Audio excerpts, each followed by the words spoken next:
Programme में आपको खुशामदीद कहते हैं। मैं असदुल्ला खान हूँ। पंजाब के जो ज़मीनी इंतखाबात हैं वो बहुत अहमियत इख्तियार कर गए हैं। ख़ासतौर पर गुज़श्ता रोज़ जो सुप्रीम कोर्ट से फैसला आया वज़ीर आला पंजाब के इंतखाब के हवाले से कि 22 जुलाई को इंतखाब होगा। अब सारा दारोमदार जो है वो पंजाब के ज़मीनी इंतखाबात पर है। यही वजह है कि जो उम्मीदवारान हैं उन्होंने भी अपनी मुहिम तेज़ कर दी है और पार्टी की क़यादत ने भी उनको सपोर्ट करने का जो सिलसिला है उसमें तेज़ी देखने में आ रही है। आज इमरान खान साहब परेड ग्राउंड में एक जलसा कर रहे हैं जो बज़ाहिर बराह रास्त ज़मीनी इंतखाबात से मुतालिक तो नहीं है, लेकिन ओवरऑल जो मुल्क में उनका स्टांस है वो समझते हैं कि पंजाब में जो ज़मीनी इंतखाबात हैं उसके ऊपर से फ़र्क पड़ेगा और उसमें तेज़ी लेकर आएंगे। दूसरी तरफ मरीम नवाज़ जो हैं वो लाहौर में अपने जलसों का आगाज़ कर रही हैं। आज PP 167 में वो एक जलसा कर रही हैं और कल और परसों के जलसों का शेड्यूल भी उनका तय हो चुका है।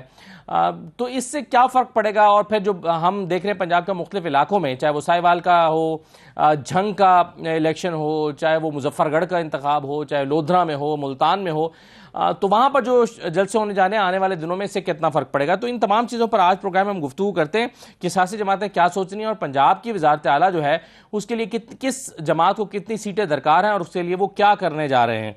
और दूसरा सवाल यह भी है कि परवेज़ इलाही साहब ने क्या सोचकर आखिर ये चैलेंज एक्सेप्ट किया और उन्होंने इस जुलाई को जो इंतखाबात हैं उसके लिए रजामंदी जाहिर कर दी।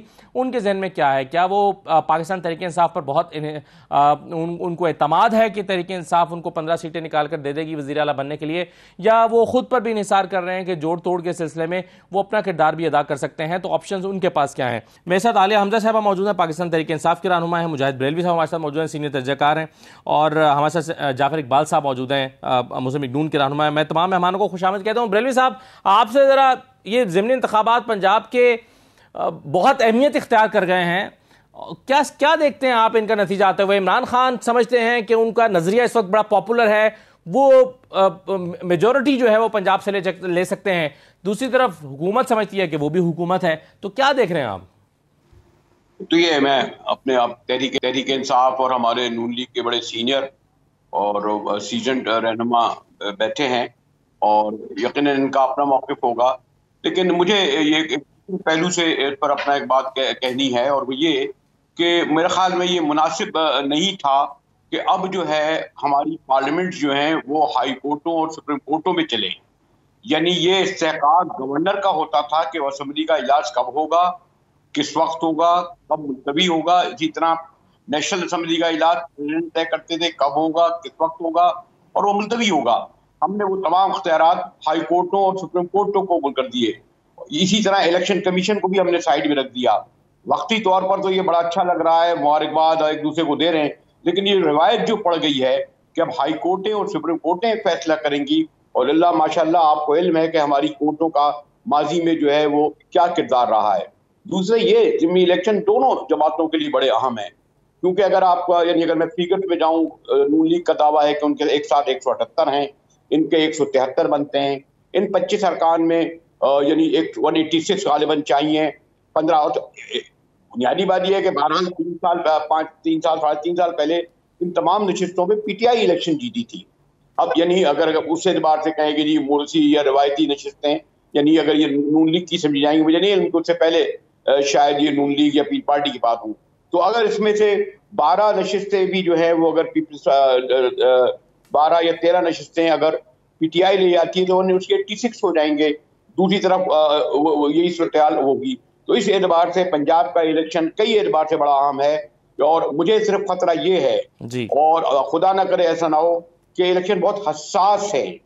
दोनों इस बात की कोशिश करेंगे और फिर लाहौर का जो खास तौर पर मुझे जरा वह है कि अगर इन सीटों को जीतने के लिए उनके कारकुन मुश्तिल हो गए और उन्होंने उस इलेक्शन को तस्लीम नहीं किया तो फिर उसके बाद ज्यादा सूरत खतरनाक होगी, जैसा कि हमारे यहाँ रिवायत है।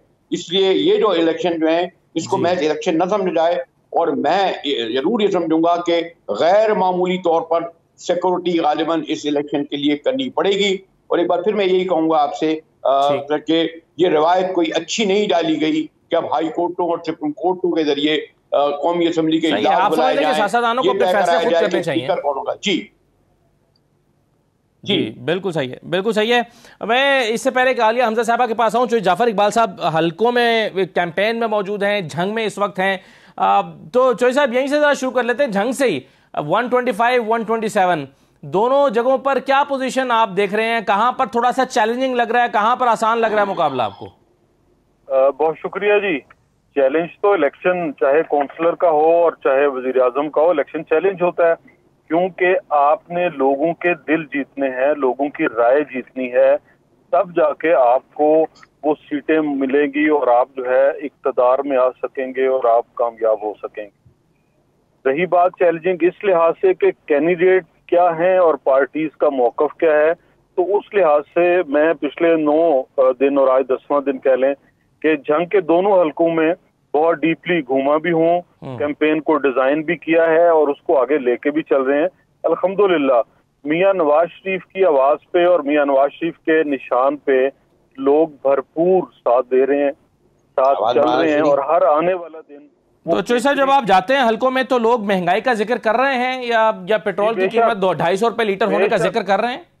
बेशक जी, 100% जिक्र कर रहे हैं। बिल्कुल ऐसा नहीं है कि लोग इस महंगाई का जिक्र नहीं करते, लेकिन लोग साथ ये भी जिक्र करते हैं कि आपने बहुत भला किया जो आपने ओपोजिशन जमातों को साथ मिला के और ये 3.5 साल में जो हशर किया इमरान खान साहब ने, उनसे जान छुड़वाई।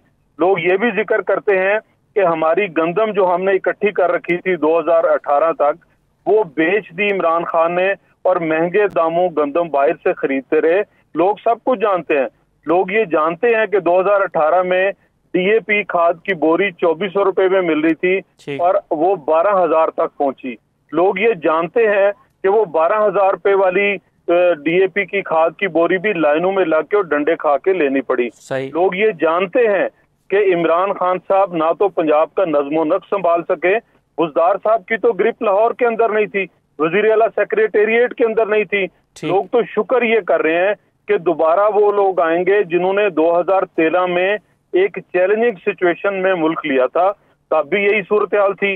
लोड शेडिंग का आप देख लें, दहशतगर्दी का देख लें, सियासी इस्तेहकाम का, और अल्हम्दुलिल्लाह मियां नवाज शरीफ उन तमाम चैलेंजेस से नबर्द आजमा हुए और उनको फेस किया, उनको हल किया और 2018 में वो पाकिस्तान दिया जिसमें सियासी इस्तेहकाम भी था, महंगाई भी नहीं थी और वाफर आपके पास चीनी कह लें, गंदम कह लें, सारी चीजें आपके पास मौजूद थी। और लोग ये तवक्को करते हैं कि जो आज बजट हमने दिया है फेडरल का और प्रोविंस का, इसको इस्तेमाल करने के बाद अगले 5-6 माह के अंदर हम बहुत बेहतरी लेके आ सकें। ठीक है, राइट सर। चलें, आलिया हमजा साहबा, ये बताइए कि इमरान खान साहब ये समझते हैं कि उनका बयानिया इतना मकबूल है कि वो ये इलेक्शन आसानी से जीत जाएंगे, अपने बयानिया के जोर पर जीत जाएंगे और वो जिसको भी टिकट देंगे वो जीत जाएगा, लेकिन क्या देहातों में सूरत हाल मुख्तलिफ मालूम होती है? देहातों के अपने डायनामिक्स हैं। कई ऐसे इलाके और हल्के हैं जहां पर तहरीक इंसाफ के उम्मीदवार से भी लोग नाला नजर आते हैं, या कहीं पर जो टिकटें हैं वो बेहतर उम्मीदवार को नहीं दी गई। तो एक्सपेक्टेशन क्या है, जरा इस पर मैं आपसे जानना चाहता हूं, मगर अगर आप इजाजत दें तो मैं एक छोटा सा ब्रेक ले लूं, वापस आते हैं इस पर तफसील से जरा बात कीजिएगा ब्रेक के बाद।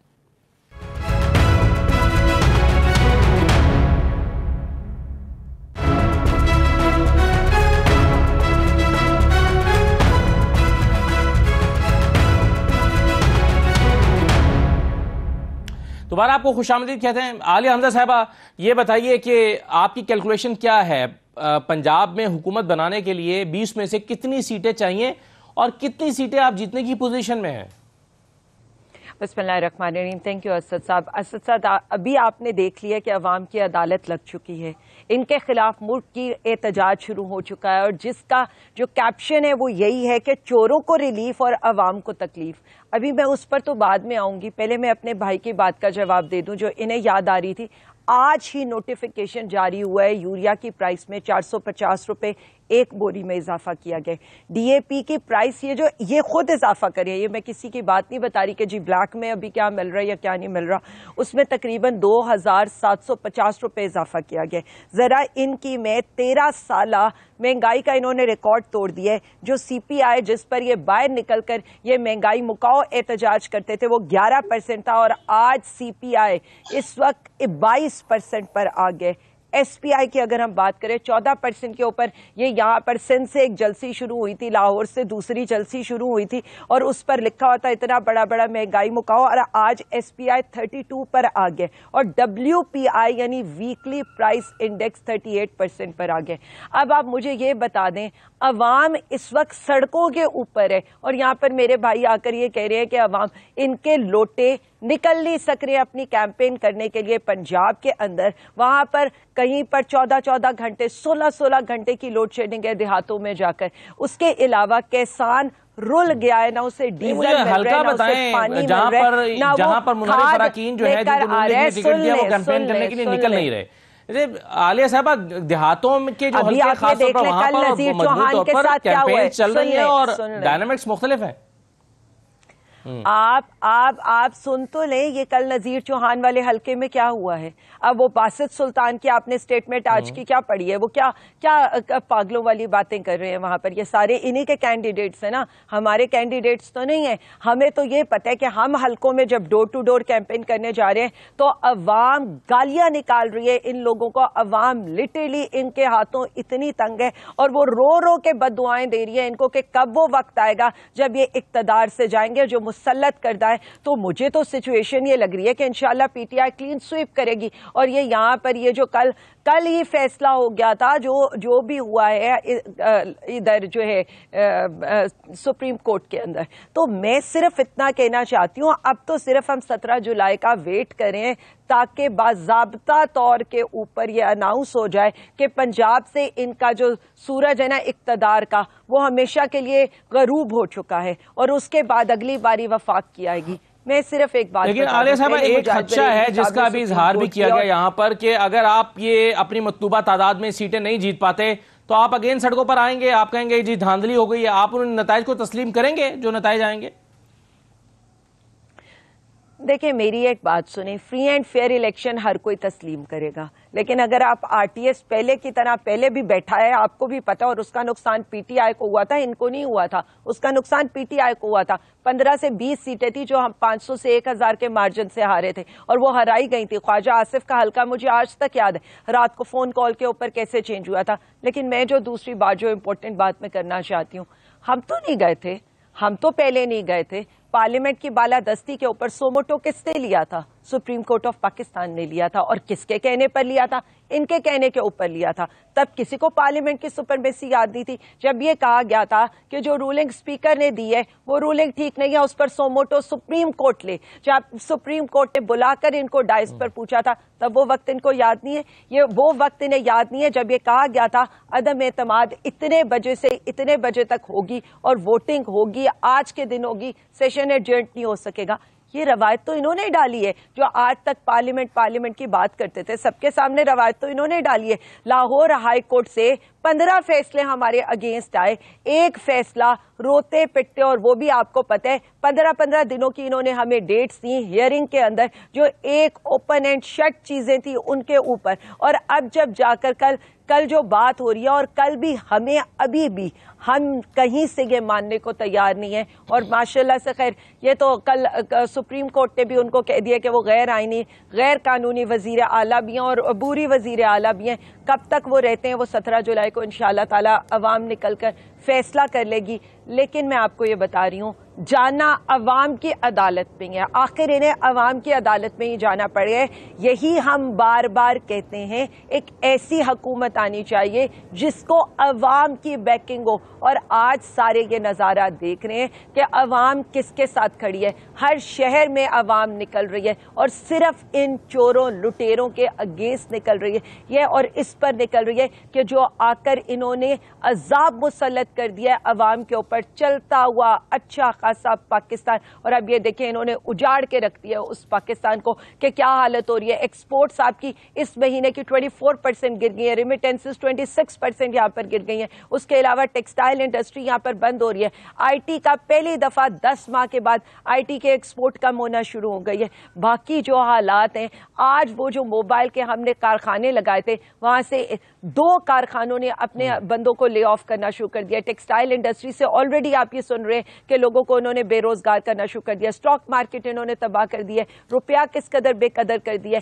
और हर सही है आलिया साहब, लेकिन जब आप हल्कों में जाते हैं ना तो दोनों तरह की राय मौजूद है। जो पीएमएल का सपोर्टर है वो कहता है कि जी ये पाकिस्तान तहरीक इंसाफ ये सब करके गई है, जो पीटीआई का सपोर्टर है वो मानता है कि जी ये मौजूदा हुकूमत आके कर रही है। तो ये दोनों तरह की, चूंकि मैं बात ही इलेक्शन के पर्सपेक्टिव में कर रहा हूं, तो हल्के के अंदर ये दोनों तरह की राय मौजूद है। लेकिन इंपॉर्टेंट क्वेश्चन ये है जो बरेलवी साहब के सामने मैं रखना चाहता हूं।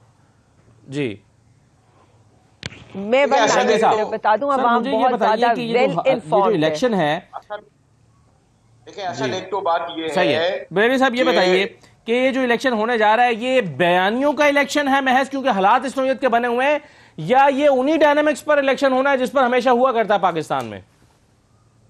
असर एक तो बात बहुत वाजे ये है, हमारे दोनों को जो महंगाई पे गुफ्तगू कर रहे थे कि इलेक्शन में महंगाई पाकिस्तान का इशू नहीं है, आवाम का। महंगाई पे इलेक्शन नहीं लड़े जाते, वरना जो महंगाई का आलम पीटीआई का था, आज पेट्रोल क्या है 240 हो गया ना, और भी चला महंगाई कह लें आप या करप्शन कह लें, इस पर लोग सड़कों पे नहीं निकलते, इस पे तब्दीलियां नहीं आती।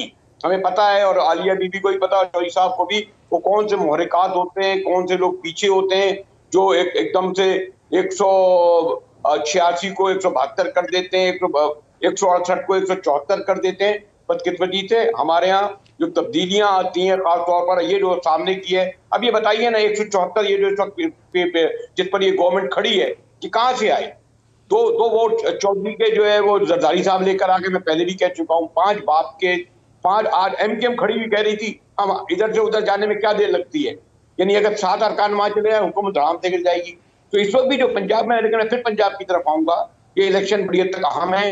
इलेक्शन कमीशन और खुद जो खासतौर पर गवर्नमेंट और इदारों की जिम्मेदारी है कि ये फेयर एंड फ्री इलेक्शन हो।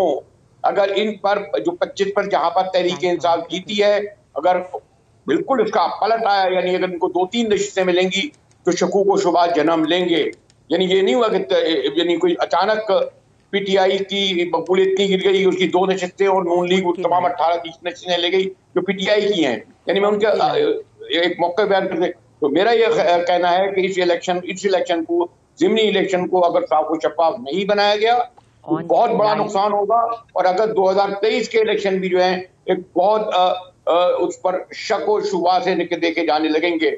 और उससे भी मुझे ज्यादा खतरा और खौफ ये है कि शायद इस ज़िमनी इलेक्शन के बाद ये जो अगला, ये जो हम कह रहे हैं कि ये इलेक्शन साल शुरू हो रहा है, मुझे नहीं लगता कि हमारे यहाँ शायद ये हुकूमत और एस्टेब्लिशमेंट जल्द से जल्द यानी इस साल इलेक्शन कराना चाहती है। माशी हंगामी हालात खड़ा करके ये भी हो सकता है कि इलेक्शन 2 और 2.5 साल तक भी चले जाएं, जो इंतहाई खतरनाक बात होगी। इस तरह की खबरें आ रही हैं, ऐसा आपको बता दूं। ठीक, सही है, बिल्कुल सही है। मुस्लिम लीग नून की रहनुमा सायरा अफजल तारड़ साहबा मौजूद हैं। सायरा साहबा बहुत शुक्रिया। ये हम गुफ्तगू ये कर रहे हैं कि जो इलेक्शन पंजाब में होने जा रहा है ये महज 2 बड़ी सियासी जमातों के बयानियों का इलेक्शन है, या इसमें दूसरे फैक्टर्स भी हैं, महंगाई का फैक्टर भी है, पेट्रोल का फैक्टर भी है, लोड शेडिंग का फैक्टर भी है, या फिर हल्के के जो मसाइल होते हैं जिसमें सड़कें नहीं बनी, काम नहीं हुए, जी हुए हैं या कम हुए हैं, ये तमाम चीजें भी इसमें शामिल होंगी, या 80% इसमें जो रोल है वो बयानियों का होगा? सायरा साहबा, देखिए मैं खुद जंग के ज़िमनी इलेक्शन में हूँ जी, और मैं ये समझती हूँ कि ये जो इलेक्शन है ना, ये एक चीज पे खड़ा है, और वो ये है कि क्या इमरान खान की हुकूमत जो थी वो इस मुल्क के लिए बेहतर थी या मुस्लिम लीग नून की और पीडीएमए की जो मौजूदा हुकूमत है। ठीक ठीक, 3.5-4 साल उन्होंने हुकूमत की, जो मुल्क के हालात हुए जो भी थे, मतलब मैं हैरान होती हूँ कई दफा देख के कि इदारों का जिस तरह सत्यानाश हुआ, जिस तरह पे डिस्ट्रिक्ट लेवल के ऊपर, और उसके बाद आप किसी भी सतह पे ले लें, वन पंजाब लेवल पे, वफाक लेवल पे, तो ये इलेक्शन उस चीज के दरमियान है। एक ही बयानिया है और वो ये है। और दूसरी एक और चीज देखें, ये मेजॉरिटी लोग जो, बल्कि सारे लोग, कुछ आजाद जीते, कुछ पीटीआई के मेंबर थे और उन्होंने वोट दिए मुस्लिम लीग नून को। ठीक, और ये वो लोग हैं, और इस दफा इनके इधर उधर जाने में जो पंजाब में मुझे लगता है हर किसी ने इंडिपेंडेंटली फैसला किया। इमरान खान साहब बगैर सबूत के वो बातें कर रहे हैं कि जिनका कोई वजूद नहीं है। बाकी जहां तक ये बात है कि जो हुकूमत के इलेक्शन है, जो मैंने डस्का और वजीराबाद भुगता था ना, उसका तो अशरे अशीर भी नहीं है।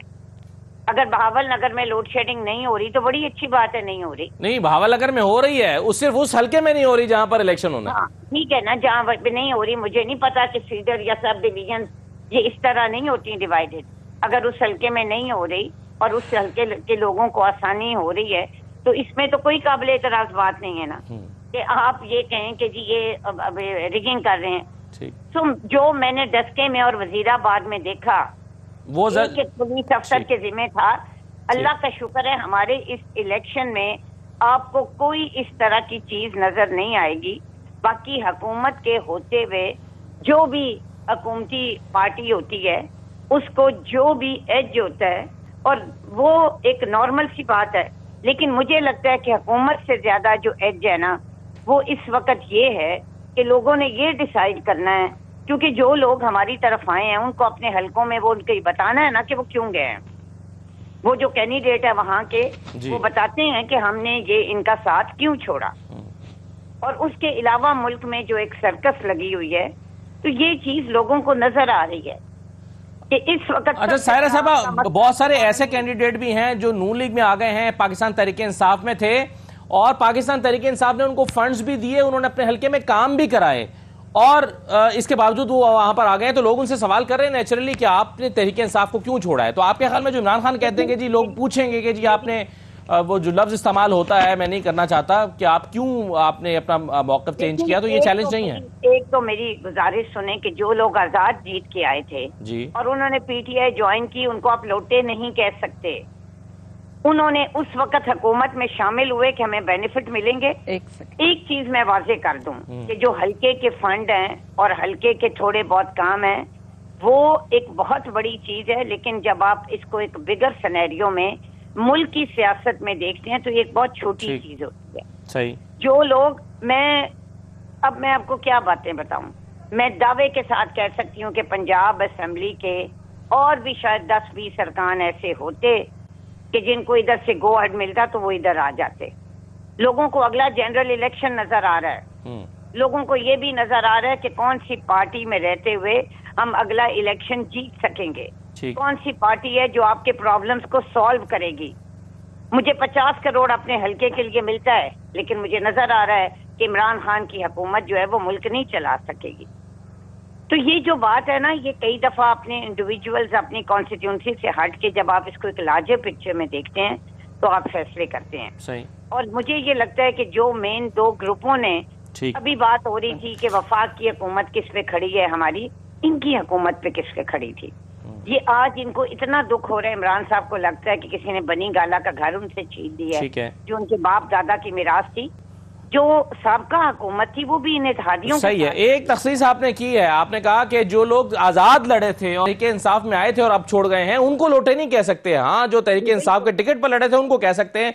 आलिया साहबा इसका जवाब दीजिएगा, एक छोटा सा ब्रेक लेकर मैं वापस आ रहा हूँ जी।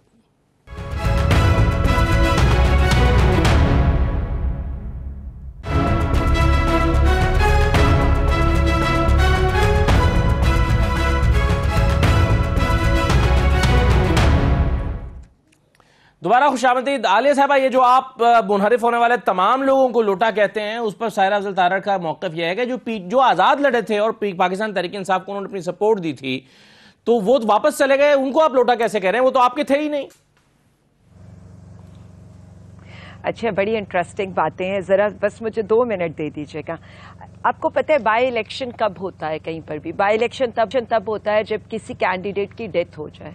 इस दफा क्या हुआ है, बाई इलेक्शन क्यों हो रहा है? जब किसी के जमीर मर जाए ना तो इस दफा पहली दफा बाई इलेक्शन हो रहे हैं। तो इन सारे जो मुनारिफ, इसके अलावा भी होता है ज़िमनी इलेक्शन कई वजूहात के बिना पर होता है, कोई रिजाइन कर दे, किसी की डिग्री जाली निकल आए, कई वजूहात हो सकती है। नहीं है अभी तक, अभी वो डिग्री शिग्री छोड़े ना, अभी तो इसी वजह से हो रहा है कि इनके जमीर मर गए थे। दूसरी बात आपने की कि ये धांधली, मैं आपको एक बात बता दूं, आज तक PMLN ने कोई काम एम्पायर के बगैर किया है?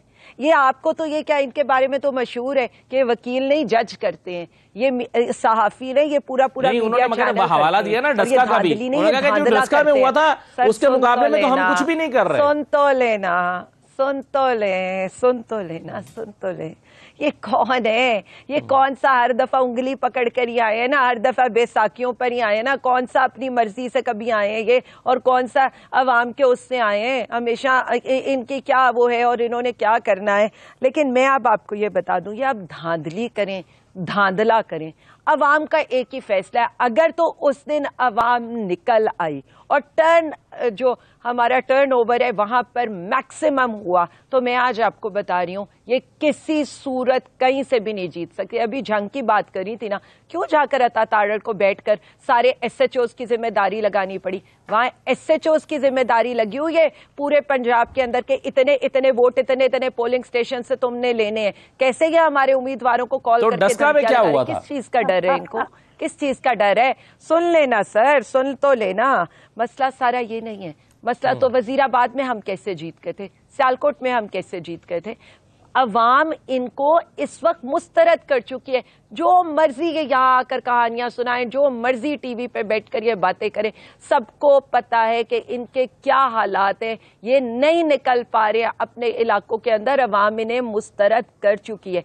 देखिए मेरी बात सुने, ये जो भी करें, ये सोशल मीडिया का जमाना है। मैं यहाँ पर मैं हलकों में निकल रही हूँ, लाहौर के अंदर जितनी रिजेंटमेंट है, यानी जब लाहौर इनका इक्तदार है, वो जिसे कहे ना तख्ते लाहौर इनका लरस चुका है। GT रोड की ये पार्टी रह गई थी, तख्ते लाहौर में इन्हें सबसे बड़ा डेंट पड़ने वाला है। मैं आपको आज बता रही हूं, चारों की चारों सीटें PTI लाहौर से क्लीन स्वीप करेगी। मैं चारों हलकों में लग गई हूं, मैंने लोगों के सेंटीमेंट्स देखे, बड़े बड़े PMLN के सपोर्टर, बड़े बड़े सपोर्टर वोटर असद खोकर की सीट समेत आप कह रही हैं चारों सीटें विन करेंगे। मैं असद खोकर की सीट समेत आपको कह रही हूं। मैं आज सुबह, मेरा माली उस इलाके का है और वो मैं हैरान हो गई हूं कि मैं उसके गांव में आज गई हूं और उसके गांव वालों ने ये कहा कि मालियों की असेसमेंट में आप जो है ना वो पूरे हल्के की असेसमेंट मत करें, बहुत सारे फैक्टर्स हैं जो मैं मालियों के असेसमेंट के ऊपर नहीं करी, मैं आम बंदे के असेसमेंट के ऊपर करी हूं। जो आम बंदा उस इलाके का वोटर सपोर्टर है। सिर्फ लास्ट बात जो मैंने करनी है, इन्होंने कहा मेरास की, इन्होंने बात की, तो मैं आज आपको बता दूं, पाकिस्तान इमरान खान की मेरास है, वो पाकिस्तान खान है और इस वक्त वो बनी गाला या इक्तदार की जंग नहीं लड़ रहा, वो जंग लड़ रहा है पाकिस्तान की, पाकिस्तानियों की बका की। ये जो शब खून मार के पाकिस्तान को लेकिन ये बात जो इन्होंने खंजर के गांव एकता 4 में बैठे हुए एक अनपढ़ आदमी को बिठानी है जिसकी गली नहीं बनी, ये उसको समझानी है आपने बात ये वाली। ये इसलिए ये कोई आसान मैं आज आपको बता दूं, सब भूल जाए। मुझे ये बताइए, गलियां नालों से लोग आगे निकल चुके हैं बस। जी बेलवी साहब, गलियों नालों से सर देखिए, मैं भी, हम भी और आप भी इसी जगह पर सहाफत करते हैं। मैं अभी हलकों में 2-3 हफ्ते से मुसलसल हलकों का विजिट करके आ रहा हूं। डायनामिक्स बहुत सारे हैं जिस पर इलेक्शन होने हैं, किसी एक चीज पर नहीं होने, किसी एक बयानिया पे भी नहीं होने। ये मेरी राय है, गलत हो सकती है, लेकिन बहरहाल मुकाबले का हर हल्के में अलग मुकाबला है और सिचुएशन अलग है। लेकिन सर मुझे बताइए कि परवेज इलाही साहब ने क्या सोचकर 22 वाला चैलेंज एक्सेप्ट किया? आपको लगता है कि परवेज इलाही को लगता था कि जी तहरीक इंसाफ की सीटें निकाल लेगी 15, या परवेज इलाही को लगता है कि वो खुद भी जोड़ तोड़ कर सकते हैं? उनको अपनी स्ट्रेंथ क्या नजर आ रही है? देखिए, कोई भी सियासतदान इलेक्शन से तो भागता नहीं है। चौधरी साहब को एक अच्छा मौका मिला है। ये सीटें बहरहाल PTI की हैं, फिर चौधरीयों के अपने रिसोर्स भी हैं और ये मेरा ये ख्याल है कि चौधरी वेल कनेक्टेड लोग हैं और पूरे पंजाब की सियासत को समझते हैं। तो इसको नून लीग के बुलंदबांग दावे अपनी जगह, हुकूमत में भी हैं, वो भी टालेंगे। लेकिन ये इलेक्शन यकीनन चौधरीयों और PTI के लिए इसलिए अहम है कि अगर वो इसमें कामयाब हो जाते हैं, यानी अपनी सीटें वापस लेने में कामयाब हो जाते हैं, तो ये फिर नून लीग को कह सकते हैं कि जनाब, और खास तौर पर ये बहुत बड़ा सबक उन लोगों का होगा जिन्हें आप लोटा कहते हैं, कि वो इस तरह सियासी वफादारियां अपनी तब्दील न करें इक़्तिदार के 4 साल तक मदे लूटने के बाद। जी असद सही है। सायरा साहब, आपको कैलकुलेशन की है नून लीग ने, कितनी सीटें आप निकाल पा रहे हैं? चूंकि आप खुद हलकों में मौजूद हैं, कुछ कैलकुलेशन हुई होगी? जी बिल्कुल, इंशाअल्लाह ताला हमें ये लग रहा है कि जो सारी सीटें हैं उनमें से 20 में से 2-3 सीटें ऐसे हैं कि जिन पे टफ कंपटीशन है, और बाकी ये है कि कई वो 2-3 कौन सी हैं जहां पर आप टफ कंपटीशन समझती हैं? अच्छा, मैं आपको बताऊं जो मुझे थोड़ा लगा है। देखिए, कई हमारे इसमें हल्के ऐसे हैं कि जहां धड़े की सियासत है। ठीक है। और इसमें मेजॉरिटी जो है वहाँ पार्टी का ये जो कह रही थी कि इमरान खान घर घर पहुंच गए और ये, मैं अब क्या बताऊं आपको कि वहाँ पे क्या हालात हैं। वहाँ पे बिल्कुल इलेक्शन के करीब ग्रुप्स बनते हैं और उस पे सियासत चलती है। सही। दूसरी चीज मैं यहाँ वाजे कर दूं, जैसे लोधरा में अब जो कांजू ग्रुप है वो नून लीग के उम्मीदवार को ही सपोर्ट नहीं कर रहा, नजीर खान को, उन्होंने अपना आजाद उम्मीदवार खड़ा कर दिया रफीउद्दीन बुखारी। तो ये धड़ों की सियासत बिल्कुल इस तरह से इंपॉर्टेंट है। हाँ, बहुत ज्यादा। अच्छा, दूसरा मैं वाजे कर दूं कि अताउल्लाह तारड़ जंग में लॉ एंड ऑर्डर के लिए गया था। उसकी जो ये कह रहे हैं कि SHO की ड्यूटी, मेरी बहन SHO की ड्यूटी कैसे लगती है, ये तो साबित हो गया ना।